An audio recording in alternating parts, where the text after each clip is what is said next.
I want to begin with something simple, almost uncomfortable in its honesty. There is a peculiar kind of loneliness that has nothing to do with being physically alone. In fact, it often appears most strongly when you are surrounded by people. You can be in a room full of voices, laughter, and movement, and yet feel as though you are standing behind glass, watching life happen without quite touching it. That feeling is not imaginary. It is not weakness. It is a message. Before we go further, let me ask you something directly. Have you ever been in the middle of friends, family, or colleagues and suddenly felt invisible, disconnected, or strangely absent? If that resonates, leave a comment below. I am genuinely interested because this experience is far more common and far more meaningful than we are taught to believe. You see, the human problem is not that we are alone, the problem is that we are fragmented. We are taught from an early age to divide ourselves to present acceptable parts and hide inconvenient ones. We learn how to perform a personality, how to maintain a social mask, how to say the right things at the right time, and when everyone around you is doing the same, something vital goes missing. Connection becomes performance. Conversation becomes exchange. Presence becomes strategy. So when you feel alone around people, it is often because you are not actually there, or rather, you are there as an idea of yourself, a carefully edited version designed to survive socially, and maintaining that version requires constant effort. It is exhausting. Loneliness is the exhaustion announcing itself. Most people assume loneliness comes from lack of company, but this is a misunderstanding. Loneliness comes from lack of authenticity. When you cannot bring your full awareness, your doubts, your silences, your unpolished truth into a space, you may be accompanied, but you are not met. Think carefully about this. How many conversations do you have where nothing real is at stake, where words are exchanged but nothing is revealed, where everyone is polite, agreeable, and vaguely unsatisfied? This is not communion. It is choreography. And when life becomes choreography, the soul starves quietly. This is why crowds can feel so empty. A crowd is a collection of roles, not a meeting of beings. Everyone is busy managing impressions, defending identities, reinforcing stories about who they are supposed to be. There is very little listening, very little silence, very little room for truth to appear. Now, I am not blaming society in some dramatic way. Society functions by shared rules and expectations. That is not the issue. The issue arises when you confuse those rules with reality. When you believe the role is who you are, then you begin to feel isolated inside your own performance. And here is the uncomfortable insight. The loneliness you feel around people is not caused by others failing to see you. It is caused by you hiding often unconsciously, not because you are dishonest, but because you were trained to be. From childhood, we learn which emotions are welcome and which are inconvenient, which questions are acceptable and which are dangerous, which parts of us earn love and which parts threaten it. So we adapt, and adaptation works socially, but existentially, it creates distance. You are present but divided, engaged but guarded, seen but not known. This division is subtle, and because it is subtle, it feels personal. You assume something is wrong with you, but nothing is wrong. You are simply experiencing the natural consequence of living as an image instead of a reality. Loneliness, in this sense, is not a flaw. It is feedback. It is telling you that your inner life is richer, deeper, and more complex than the roles you are allowed to play. It is telling you that surface connection is no longer enough. It is telling you that you are ready for something more honest. Now, many people respond to this loneliness by seeking more stimulation, more friends, more noise, more activity, more validation. But this is like drinking salt water when you are thirsty. It intensifies the problem because it avoids the cause. The cause is disconnection from yourself. When you are disconnected from yourself, no amount of social interaction can make you feel connected to others. You bring the disconnection with you into every room, and the room simply reflects it back, This is why being alone can sometimes feel more peaceful than being with people. Alone, you are not required to perform. Alone, there is no mask to maintain. Alone, the division softens. And paradoxically, solitude can feel less lonely than company. If that surprises you, sit with it. There is something important there. The loneliness you feel around people is not asking you to withdraw from the world. It is asking you to stop pretending inside it. It is asking you to notice where you are editing yourself, where you are holding back, where you are speaking from habit instead of truth. This is not easy. Authenticity is risky. It means you may not be understood. You may not be approved of. You may not fit neatly into expectations. And that fear keeps many people safely lonely. But clarity begins where safety ends. Let us go further, because this loneliness you feel around people did not appear by accident. It is not merely psychological, and it is certainly not personal failure. It is woven into the way modern life teaches you to exist.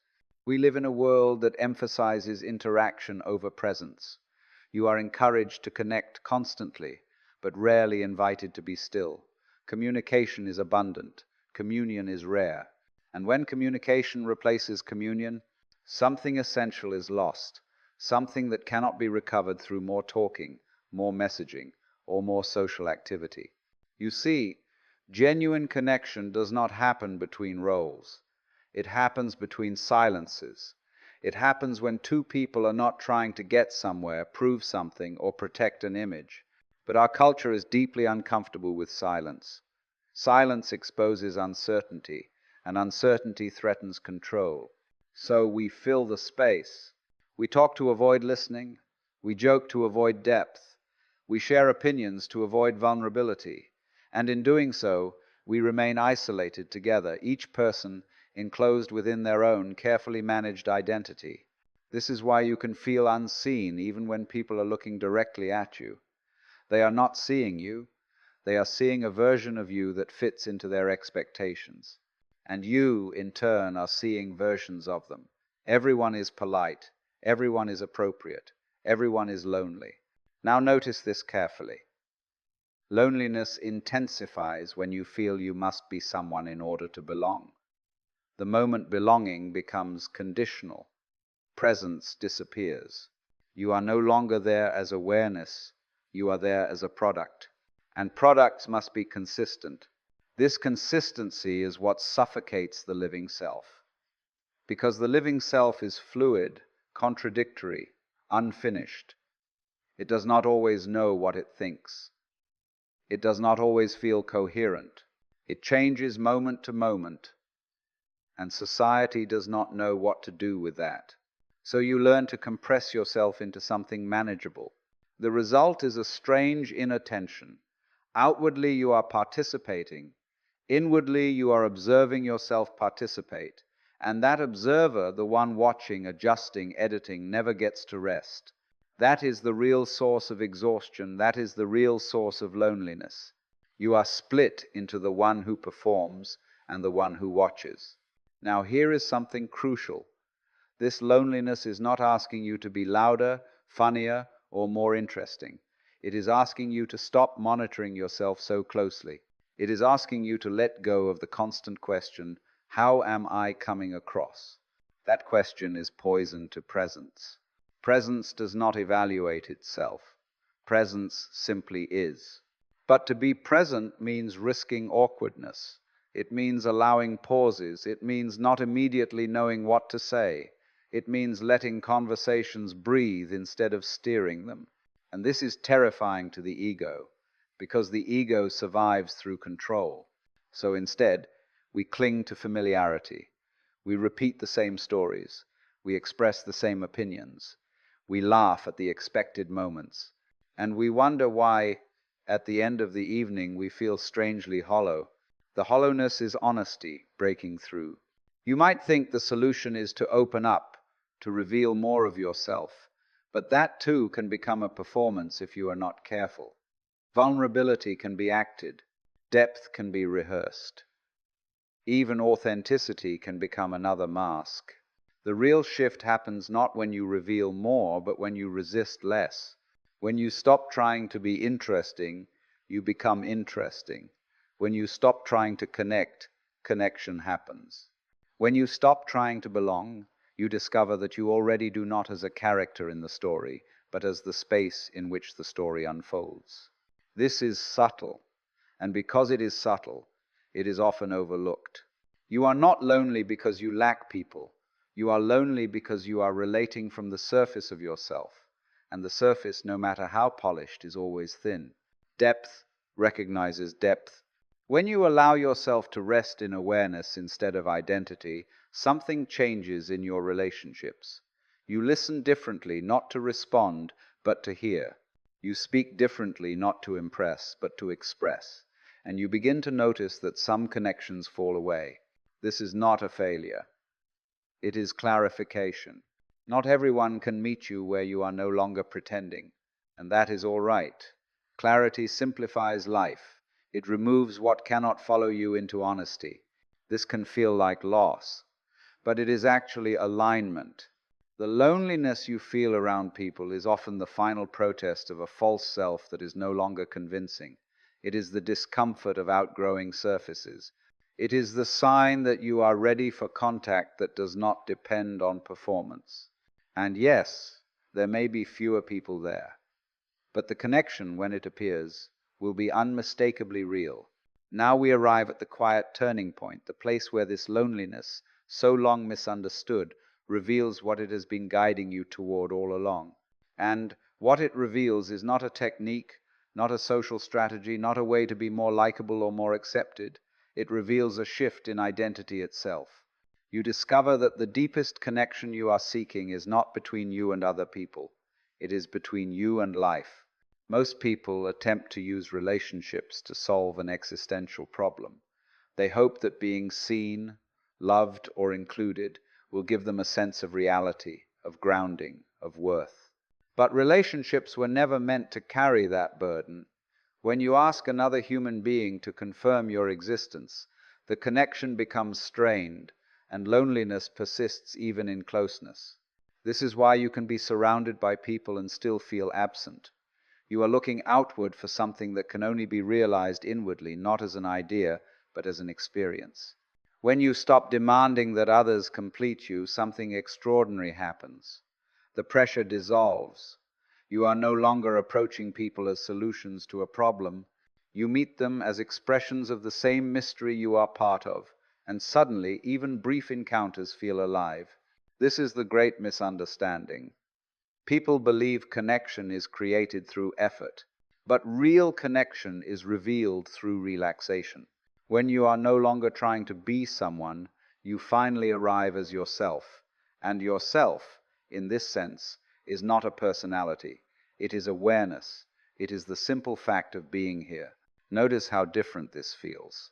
You are no longer inside the room asking, "Do I belong?" You are the space in which the room appears. And space does not need permission to be present. From here, loneliness changes completely. It no longer feels like exclusion. It feels like openness. You can sit quietly among people without anxiety. You can speak without rehearsing. You can listen without defending. And even when others are lost in their roles, you are not threatened by it, because you are no longer trying to extract yourself from them. This is where compassion naturally arises. You see that everyone is managing an identity, protecting a story, guarding a sense of self that feels fragile. And instead of resenting this, you understand it. You were doing the same thing. You simply stopped believing the story quite so literally. And this understanding creates a warmth that does not depend on agreement. You may still feel moments of aloneness, but they no longer feel personal.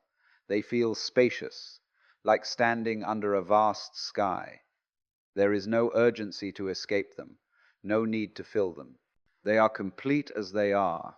This is why solitude and connection are no longer opposites. You can be alone without feeling cut off. You can be with others without feeling lost. The inner division has healed, and when the division heals, loneliness has nothing left to feed on. So if you feel alone around people, do not rush to fix it. Do not judge it. Do not medicate it with noise or distraction. Sit with it gently. Ask it what it is pointing to, because it may be guiding you back not to society, not to belonging, but to presence. And from presence, all real relationship flows. You were never meant to feel at home in masks. You were meant to feel at home in awareness.